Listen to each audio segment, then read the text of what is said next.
But first, from Fox this Wednesday night, Tweet.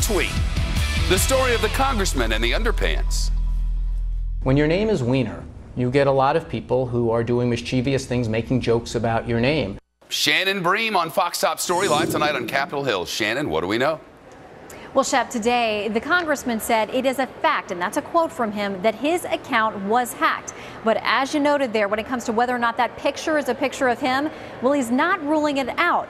But instead of bringing in law enforcement to investigate, he's launched a different kind of investigation. I'm going to let someone who does this for a living, at considerable expense to me, someone who does this for a living, try to get to the bottom of it. Isn't that the answer? And then if it turns out that there are some authorities that should get this, we'll figure out who they are and whether that would be an appropriate use of taxpayer dollars. That internet security firm is just the kind of company that former federal prosecutor Nigam now runs. He's done work for our parent company, News Corp. He says these cases are handled very quickly and that the FBI, if that agency got a call, would likely have a subpoena to Twitter, quote, within 5 minutes.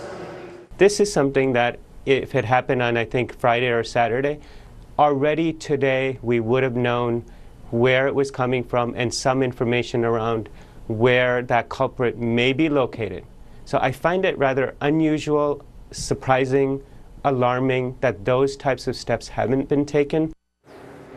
If the congressman's account was hacked, that constitutes multiple federal crimes that could actually land any perpetrator behind bars for years. And if you want to get to the bottom of this and get those Twitter records, you're going to need a government subpoena. And there are a lot of questions now. You know, you mentioned the federal investigation. He said he didn't want one. It was just a prank. Well, I talked with a former federal prosecutor who specialized in cases just like this. He says one call to the FBI, and in his estimation, the agency would have a subpoena to Twitter within 5 minutes. Nigam is now an internet security consultant. He's done work for our parent company, News Corp.